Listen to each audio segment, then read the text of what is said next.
Hey everyone, this is me Summi Jha and you are watching While Learning Classes, your ultimate destination for knowledge and growth.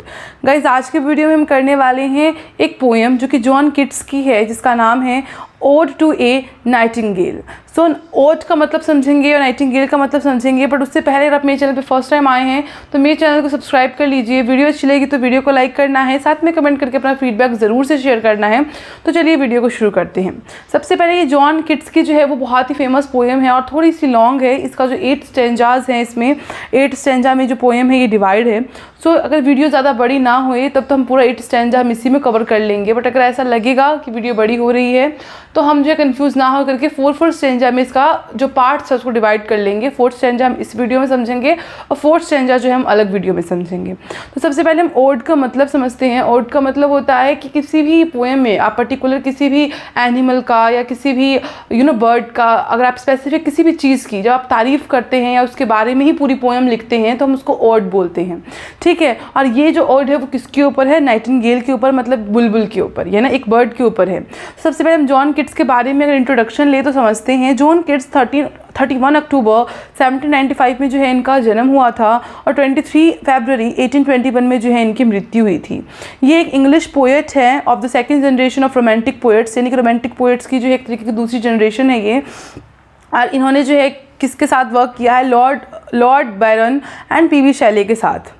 अब अगर हम बात करें इनकी poems की, so his poems had been in publication for less than 4 years when he died of tuberculosis at the age of 25। यहाँ तक तो हमको पता चल गया कि इनकी एज जब 25 थी उसी टाइम जो है इनकी मृत्यु हो गई थी ट्यूबरक्लोसिस को लेकर के। Today his poem and later remain among the most popular. अभी जो है उनकी पोएम्स जो है वो काफ़ी पॉपुलर हैं और एनालाइजेस इन इंग्लिश लिटरेचर, और इनकी पोएम्स को एनालाइज किया जाता है लिटरेचर में। In particular ode to a nightingale. अब बहुत सारे इनके ऑड हैं, यहाँ पे जब देख सकते हैं वो सारे इनकी ऑड है, इनकी पोइट्री है, स्लीप एंड पोइट्री। सो ये सब भी जो है इनके साथ उन्होंने पब्लिश की है। सो इसको भी हम पढ़ेंगे, बट फिलहाल जो ये वीडियो है हम ओड टू अ नाइटिंगेल के ऊपर करेंगे। सो अब इंट्रोडक्शन अगर हम इस वीडियो का ले, सबसे पहले इंट्रोडक्शन में हम देखते हैं कि हमको क्या क्या देखने को यहाँ मिलता है। So Ode to a Nightingale was written by a romantic poet John Keats in the spring of 1819, ठीक है। तो इनकी जो ये नाइटिंगेल पोएम है वो लिखा कब गया है? 1819 में लिखा गया है, स्प्रिंग के टाइम में लिखा गया है। और पोएट कौन थे? पोएट जो थे वो थे हमारे John Keats. At 80 lines it is the longest of Keats ode. ये जितनी भी किट्स ने जो है वो हमारी ओड्स लिखी है अपनी लाइफ में, वो उसमें ये सबसे जो है वो लॉन्गेस्ट, सबसे बड़ा, सबसे बड़े पंक्तियों वाला जो है वो ओड्स है, ठीक है। आगे हैं, the poem focuses on a speaker standing in a dark forest listening to the beguiling and beautiful song of the nightingale bird. This provokes a deep and mindering meditation by the speaker on time, death, beauty, nature and human suffering. At times the speaker finds comfort in the nightingale's song and at one point even believes that poetry will bring the speaker metaphorically closer to the nightingale. By the end of, सबसे पहले हम यहाँ तक का introduction समझते हैं। ये तो हमको पता चल गया कि इसको लिखा रोमांटिक कवि जॉन किट्स ने है। लिखा कब था? 1819 में लिखा था, वसंत के टाइम में, स्प्रिंग के टाइम में। ये जो है 80 यानी कि 80 लाइन्स का जो है ये एक बहुत लंबा ऑर्ड्स है, जितने भी उन्होंने ऑर्ड्स लिखे हैं उसमें से। और ये कविता जो है, ये जो पोएम है, ये क्या है? एक स्पीकर पे जो है वो केंद्रित है, जो कहाँ पे खड़े हैं? एक अंधेरे जंगल में खड़े होकर के जो है वो नाइटिंगेल, जो हमारे पक्षी है, बुलबुल जो है, उसके जो मोहक में, उसकी सुंदरता में जो है वो गीत गा रहे हैं, ठीक है। तो ये जो है जब पोएम की शुरुआत होगी तो हम देखेंगे कि किस तरीके से वो उसकी प्रशंसा कर रहे हैं, किस तरीके से वो अपना दुख प्रकट कर रहे हैं और नाइटिंगेल के बारे में किस तरीके से जो है वो गीत में जो है वो सारा पोएम गा रहे हैं, ठीक है। और ये जो गीत है वो स्पीकर को जो है वो समय, टाइम के बारे में, मृत्यु, सुंदरता और प्रकृति, नेचर के बारे में और मानव के जो पीड़ा है उस सब के बारे में, हर विचारों की तरफ जो है वो ले जाता है। सो कुछ समय के लिए जो है वो जो हमारे स्पीकर है वो नाइटिंगेल के गीत में जो है वो खो ही जाते हैं और एक बिंदु पर वह अटक जाते हैं और मानते हैं कि नाइटिंगेल के वो कितने करीब चले गए हैं, यानी कि वो नाइटिंगेल से वो कितना ज़्यादा क्लोजेस्ट हो चुके हैं। उनको लगता है कि उन्होंने नाइटिंगेल की कितनी ज़्यादा जो है वो प्रशंसा कर ली है। सो यहाँ पे हैं, by the end of the poem. However, the speaker seems to be an isolated figure. The nightingale flies away, and the speaker unsure of whether the whole experience has been a vision or a waking dream. अब यहाँ पे क्या होता है, बहुत देर तक जब उसकी प्रशंसा करते हैं, बहुत देर तक नाइटिंगेल के बारे में जो है वो गीत गाते हैं, हालांकि कविता के अंत में ऐसा लगता है कि जो स्पीकर है वो एक अकेली शख्सियत बन जाते हैं पूरे कविता की, यानी कि जो नाइटिंगेल है, नाइटिंगेल जो है वो थोड़ा रुकेगा, वो तो बुलबुल है, वो तो पक्षी है, वो तो उड़ जाएगा कुछ समय बाद। सो वैसा ही होता है, नाइटिंगेल जो है वो उड़ जाती है और जो स्पीकर है वो कहीं ना कहीं अपने आप को अकेला फील करते हैं और वो कंफ्यूज हो जाते हैं कि ये क्या था, ये एक दर्शन था, यानी कि एक विज़न था, या एक जागते हुए आंखों से उन्होंने कोई सपना देखा है, वेकिंग ड्रीम। ठीक है, तो ये पूरी पोएम का जो इंट्रोडक्शन था वो यही था। अब अगर हम स्पेसिफिक तरीके से समरी पे जाएंगे तो हमारा जो है वो 80 लाइन्स का पोएम है और हमारा स्टैंजा जो है वो हर 10 लाइन्स का स्टैंजा होगा हमारा एक, तो 8 स्टैंजा है। ठीक है, तो पहला स्टैंजा पे अगर हम चले तो फर्स्ट स्टैंजा बोला है, my heart is in pen and my body feels num and tired. I feel like I have drunk from the poisonous hemlock plant, or like I have just taken some kind of opiate drug and fallen into the water of Lethe. जिसका मतलब क्या हुआ, हम यहाँ तक अगर समझे तो वो कह रहे हैं, अब ये जितनी भी बातें हैं वो स्पीकर जो हैं यानी कि जॉन किट्स जो हैं वो कह रहे हैं, किसको, नाइटिंगेल को कह रहे हैं, जंगल के बीच में खड़े होकर के। ठीक है, वो कहते हैं कि मेरा दिल दर्द से जो है वो भरा हुआ है और मेरा शरीर जो है वो सुन्न हो चुका है और वो बहुत थका हुआ, टायर्ड फील कर रहा है, बहुत टायर्ड महसूस कर रहा है। ऐसा लगता है कि जैसे मैंने जहरीले हेमलॉक एक ट्री है जो जहर का पॉइजनस ट्री है, तो हेमलॉक की जो पौधा है, जो ट्री है, उससे जो है वो रस पी लिया है, और जैसे मैंने कोई मादक दवा ले ली हो, जैसे कि जो ड्रगी दवा होती है जिसमें बहुत नशा होता है, ऐसा लगता है कि मैंने वो ले लिया है। और जो लेथे है, लेथे की नदी में जो है मैं गिर गया हूँ। और लेथे की नदी का मतलब क्या हुआ कि प्राचीन समय में, पुराने समय में जो है, पौराणिक कथा के अनुसार जो है ये वो नदी है जो आपको सब कुछ भुला देती है, यानी कि जब आप इस नदी में गिर जाते हो या इस नदी में आप कुछ समय के लिए चले जाते हो तो आपको ऐसा लगता है कि पुरानी सारी चीज़ें जो है वो भूल गए हो। सो वही वो इस ट्री के बारे में बता रहे हैं। Nightingale, I am not jealous of how happy you sound, मतलब वो नाइटिंगेल को कह रहे हैं कि मैं ये सब बातें तुमको बता रहा हूँ, बट तुम ये मत सोचना कि मैं तुमसे जलन फील कर रहा हूँ कि तुम कितनी अच्छी ज़िंदगी जी रही हो, ऐसा बिल्कुल भी नहीं है। I feel like this because I am too happy to hear you sing so freely and beautifully. You are like a dried a mythical tree, spirit in your patch of overgrown greenery and shadow, singing summer song with all your might. अब यहाँ पे वो क्या बोल रहे हैं कि मैं भी तुम्हारे साथ खुश हूँ, ऐसी बात नहीं कि मैं तुमसे ईर्ष्या कर रहा हूँ या मैं तुमसे जल रहा हूँ, मैं भी ऐसा महसूस कर रहा हूँ क्योंकि मैं तुम्हारा इतना स्वतंत्र और सुंदर गीत सुनकर जो हूँ मैं भी बहुत ज़्यादा खुश हूँ.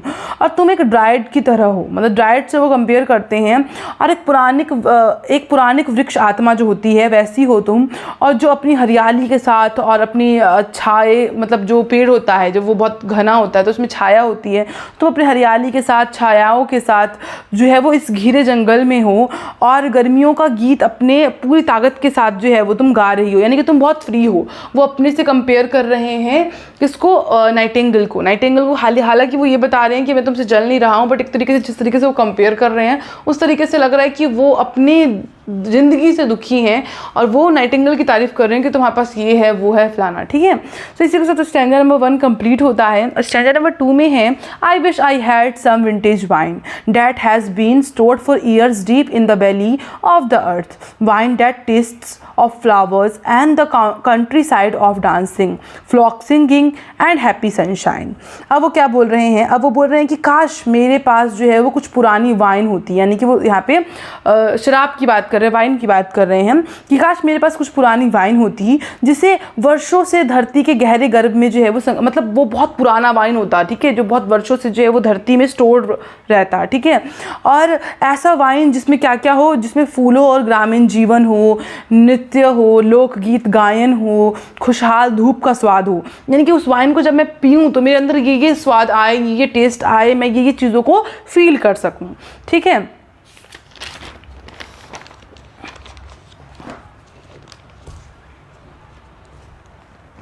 अब वो बोल रहे हैं, if I could drink A bottle of wine that would transport me to a warmer southern lands, one full of water from the mythical Hippocrene spring that grants poetic inspiration. The bubbles would play on the surface of the glass and in my wine-stained mouth. I could get drunk, forget the world and escape with you, Nightingale, away into the dark forest. अब देखो यहाँ तक तो हमने पढ़ लिया था कि वो हर चीज़ का स्वाद लेते हैं। अब फिर वो कह रहे हैं काश मैं ऐसी वाइन की एक बोतल को पी सकता जो मुझे कहाँ लेके जाता, गर्म दक्षिणी भूमि की ओर ले जाता, और जिससे मैं पुराने एक हिपोक्रीन झरने का जल होता, उसमें काफ़ी सारी काव्य प्रेरणा मुझे प्रदान हो जाती, क्योंकि वो एक पोएट है। जैसे अगर आप कोई डॉक्टर हैं या आप कोई कुछ बनना चाहते हैं, डॉक्टर बनना चाहते हैं, इंजीनियर बनना चाहते हैं, तो आप अपने अंदर वो वाला ज्ञान लेना चाहोगे जो आपको इस करियर में आगे बढ़ने में मदद करेगी। ठीक है, जो डॉक्टर्स होंगे वो दवाइयों के बारे में, मेडिसिन के बारे में, अपने चीज़ों के बारे में जानने की कोशिश करना चाहेंगे कि और नॉलेज हो। तो वैसे एक पोएट जो है वो अपने अंदर किसी भी चीज़ का प्रदान मतलब लेना चाहेंगे प्रेरणा, तो वो पोएट्री का ही लेना चाहेंगे। तो वो यही कहते हैं कि उसको पीने के बाद मेरे पास जो है वो उसमें जो है वो हिपोक्रीन झरने का जल हो जो मुझे कहाँ लेके जाए, काव्यात्मक प्रेरणा और प्रदान करे, ताकि मैं और पोएट्री लिख सकूँ। अब बुलबुलें हों गिलास की सतह तक, जैसे हम कभी भी किसी भी वाइन तो रियलिटी में कैसा होता है हम लोग ने देखा भी नहीं है एक्चुअल में, लेकिन अगर आप किसी भी ग्लास में अगर आप कोक डालते हो या किसी भी ग्लास में पेप्सी डालते हो तो कैसे बुलबुले ऊपर हो जाते हैं। सो वैसे ही वो बोल रहे हैं कि बुलबुले गिलास की सतह पर आ जाए और जो वो वाइन है वो मेरे होठों से खेले, यानी कि जो बुलबुले हैं जब मैं उसको पीऊँगा तो वो मेरे होठ से, वो लिप्स से टच होंगे। सो वो जो है सरफेस ऑफ द ग्लास से होंगे और वो मेरे वाइन इन माउथ से जो है वो खेलेंगे। I could get drink forget the world, और उसको पीने के बाद जब मैं उसको पी लूँ तो मैं मदहोश सा हो जाऊँ, दुनिया को भूल जाऊँ और तुम्हारे साथ नाइटिंगेल इस अंधेरे जंगल में भाग सकता मैं। मतलब उस बुलबुल के साथ, नाइटिंगेल के साथ जो है वो भागना चाहते हैं, इस फॉरेस्ट में रहना चाहते हैं। अब थर्ड स्टैंजा पे चलते हैं, इसी के साथ सेकंड स्टैंजा हमारा खत्म हो गया। I long to disappear to forget what you nightingale have never had to know, you live untouched by all the vision, sickness and worry that come with being part of the human world, where people sit and listen to each other groan in pain, where disease and old age are inevitable and where youth fades and dies। ठीक है, अब यहाँ पे क्या बोल रहे हैं कि मैं गायब हो जाने के लिए तरसता हूँ। वो चाहते हैं कि वो मतलब जब वो भाग जाएंगे उसके साथ तो वो चाहते हैं कि मैं गायब हो जाऊँ इस दुनिया से, तुम्हारे साथ रहूँ, उन सब चीज़ों को भूलने के लिए जिन्हें तुम नाइटिंगेल कभी जानना भी नहीं तुमको पड़ा, क्योंकि मैं ह्यूमन बीइंग हूँ तो मैंने ऐसी बहुत सारी चीज़ों को जाना है जो बर्ड्स ने कभी नहीं जाना है, तुमने बुलबुल ने जो है वो कभी नहीं जाना। तुम उस सारी थकान, उस सारी बीमारियाँ, उस सारी चिंताओं से जो है वो अछूती हो, यानी कि तुम उन चीज़ों से बची हुई हो, तुमको उस चीज़ों ने छुआ भी नहीं है। थकान, जैसे हम काम करके आते हैं, ऑफिस से आते हैं, वर्क प्लेस से आते हैं तो हम थके होते हैं, बट एक बर्ड्स ने तो वो वर्क वाला, प्लेस वाला थकान कभी फील नहीं किया।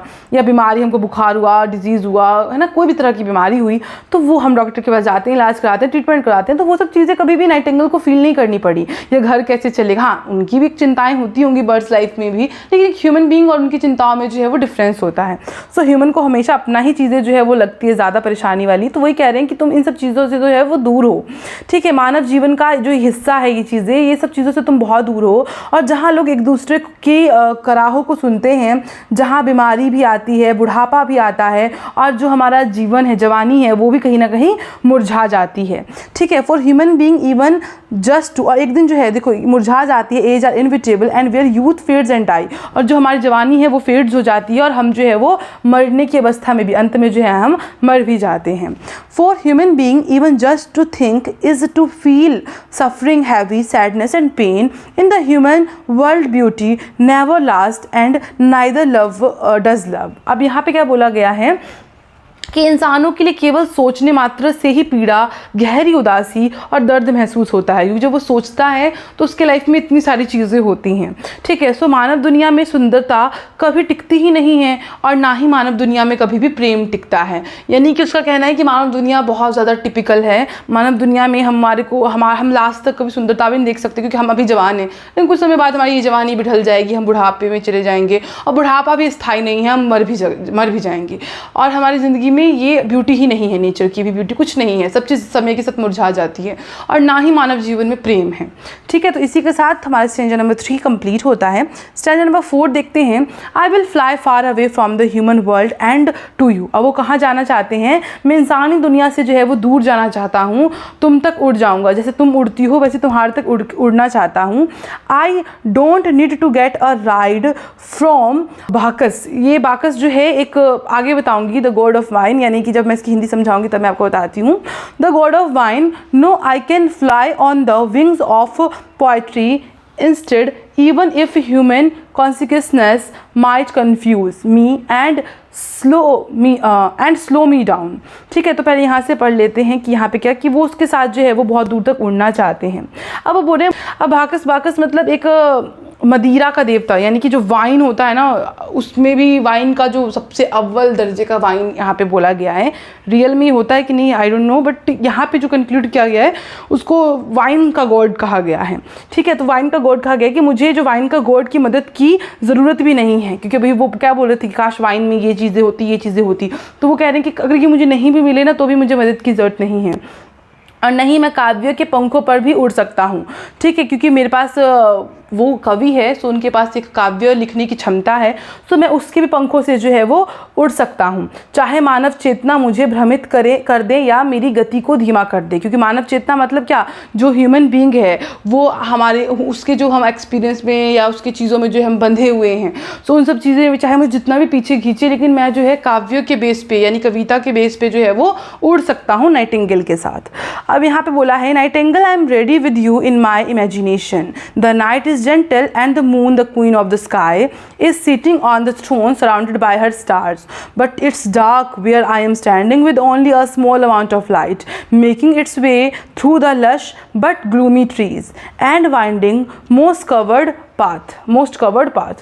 ठीक है, अब वो क्या बोलते हैं नाइटिंगेल, मैं पहले की तरह तुम्हारे साथ अपनी कल्पना में हूँ, मतलब वो अभी भी उसी के साथ घूमने की कल्पना कर रहे हैं। मतलब ये पूरे गीत है एक तरीके से, वो उसकी प्रशंसा में कर रहे हैं। रात बहुत ज़्यादा कोमल होती है और चांद जो है वो आकाश की रानी है, अपने सिंहासन पर भी वो बैठी है, क्योंकि वे नाइट के टाइम की बात कर रहे हैं। चारों ओर जो है वो आकाश को किसने घेरा हुआ है? स्टार्स ने घेरा हुआ है, तारों ने घेरा हुआ है, लेकिन जहाँ मैं खड़ा हूँ वहाँ मुझे ऐसा फील होता है कि मैं अंधेरे में हूँ, केवल थोड़ी सी रोशनी हरी भरी है, लेकिन चारों तरफ जो है वो उदासीन पेड़ हैं, घुमावदार पेड़ हैं, और काई में ढके रास्तों से होकर मुझ तक पहुंच रही है। काई मतलब क्या होता है, जब कोई भी रोड जो है स्लिपी टाइप का हो जाता है ना, बहुत पुराना सा रोड हो जाता है जहाँ बहुत पानी लग जाता है, फिर पानी जब सूख भी जाता है तो वहाँ पे काई लगी होती है, मतलब वो अच्छा नहीं होता, बिल्कुल भी गंदा सा लगा रहता है, और उस जब आप चलते हो तो स्लिप होने का चांस ज़्यादा रहता है। ठीक है, तो वो अपना आपको ऐसा बता रहे कि उनका रास्ता इस तरीके से है और उनके चारों तरफ जो है वो खुशहाली नहीं वो फील कर रहे हैं। ठीक है, अब उसके बाद वो बोलते हैं, अरे अब हमारा 4th स्टैंजा इसी के साथ कंप्लीट हो चुका है। सो वीडियो बड़ी हो गई है, ऑब्वियस सी बात है, और ऐसा है कि एक वीडियो में हम इतना ज़्यादा नहीं बर्डन कर लेंगे कि हम आगे बढ़ते जाएं और पीछे की चीज़ें जो है वो कहीं ना कहीं मिस आउट होती जाएं। सो इसीलिए इस वीडियो को मैं यहीं पे रोकती हूँ। अब हम जो स्टैंजा नंबर 5 है, 6 है, 7 और 8 4 स्टैंजा जो बचे हैं वो हम नेक्स्ट वीडियो में यानी कि जस्ट इसी की अगली वीडियो में कवर करने वाले हैं। तब तक आप इस वीडियो को लाइक कर दें। अगर आपको वीडियो में थोड़ी सी भी कन्फ्यूजन है तो अगेन आप इस वीडियो को देख सकते हैं, और तब भी समझ ना आए तो आप इंस्टाग्राम पे मुझे मैसेज कर सकते हैं। इंस्टाग्राम का लिंक जो है वो आपको डिस्क्रिप्शन बॉक्स में मिल जाएगा। तो मिलते हैं इसके पार्ट 2 में, तब तक के लिए जय हिंद, वंदे मातरम।